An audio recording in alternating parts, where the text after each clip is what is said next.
আসসালামু আলাইকুম, কেমন আছেন সবাই? যুদ্ধ যুদ্ধ যুদ্ধ, আজকে কিন্তু যুদ্ধ ঘোষণা করতে এসেছি। সাদা মাছির বিরুদ্ধে আজকে যুদ্ধ ঘোষণা করব। এই সর্বনাশী মাছি কিন্তু গাছের একেবারে 12টা বাজিয়ে দেয় এবং ওরা কিন্তু পিছু ছাড়ে না কিছুতেই। আর এই যে বর্ষার পর সময় ওরা কিন্তু বিভিন্ন গাছে এমনভাবে আক্রমণ করে যে আপনাকে একেবারে আপনার ঘুম হারাম করে দিবে। প্রতিটা আপনার যত্নের গাছগুলোকে ওরা একেবারে চেটেপুটে খেয়ে ফেলে, এমন একটা অবস্থা। সবগুলো গাছে দেখেন কি মানে পেয়ারা গাছটা আমার এমন অবস্থা হয়েছে, এখন পাতাগুলো হয় ছিঁড়ে ফেলতে হবে সবগুলো, তা না হলে এগুলোকে তাড়িয়ে দিতে হবে। আর তা না করলে গাছের মায়াই আমাকে ছেড়ে দিতে হবে।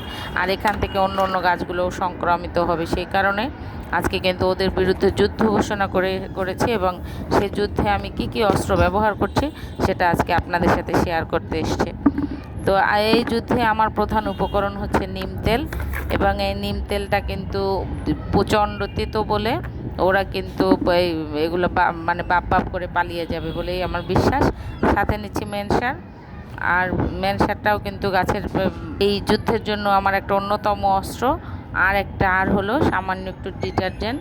তো পরিমাণটা আমি বলে দিই, 1 লিটারের সাথে আমি আজকে যেটা নিচ্ছি, 1 লিটার পানির সাথে হলো গিয়ে 1 চামচ নিম তেল, আর হলো হাফ হাফ চামচ মেনসার এবং হাফ চামচ ডিটারজেন্টটা কিন্তু খুব তীব্র বলে এটা কিন্তু গাছের পাতা আবার অনেক বেশি ব্যবহার করলেও গাছের পাতাটা কেমন লালচে হয়ে যায় বা কীরকম একটা বাদামি বাদামি দাগ হয়ে যায়। সে কারণে কিন্তু অল্প ব্যবহার করতে হবে ডিটারজেন্টটা। অনেকে এখানে শ্যাম্পু ইউজ করে, শ্যাম্পুটা কিন্তু অনেকটা লাইট। কিন্তু আপনারা তো দেখলেন গাছগুলোর কী অবস্থা করেছে। আমার যেহেতু অনেক আক্রান্ত হয়েছে গাছটায়, সে কারণে আমি একটু ডিটারজেন্টটা ইউজ করেছি। আর এই বেগুন গাছগুলো কিন্তু এখনও আক্রান্ত হয়নি, কিন্তু আক্রান্ত হতে কতক্ষণ, সে কারণে আমি কিন্তু ওদের অগ্রিম এগুলো দিয়ে দিচ্ছি। করল্লা গাছগুলো সেম অবস্থা, করল্লা গাছে কিন্তু অনেক ফুল এসছে, ফল এসছে।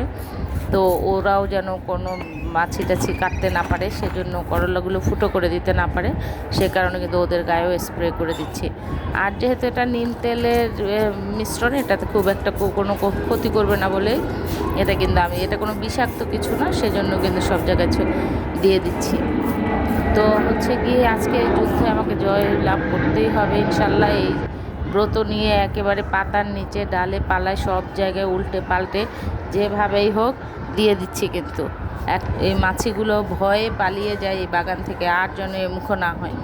সে কারণে দেখেন কি অবস্থা, পাতায় লুকানো চোপানো অনেক জায়গায় কিন্তু এগুলো ঘাপটি মেরে বসে আছে। খুব ভালো করে স্প্রে করে দিচ্ছি।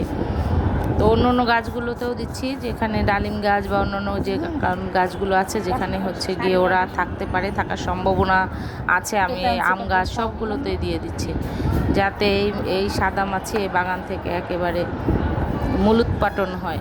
এই মূলোৎপাটন করার জন্যই চেষ্টা করছি। তো মেনসার, নিম তেল আর হলো সাবানের মিশ্রণে কিন্তু এই কাজটা করছি। তো আপনাদের বাগানেও এরকম নিশ্চয়ই সাদা মাছির আক্রান্ত হয়, সেক্ষেত্রে আপনারা কি ব্যবহার করে জানাবেন, কি ব্যবহার করেন, আপনারা কীভাবে মুক্তি পান। তো এই ছিল আজকে আমার ভিডিও। ভালো লাগলে লাইক কমেন্ট শেয়ার করবেন। ধন্যবাদ। আসসালামু আলাইকুম।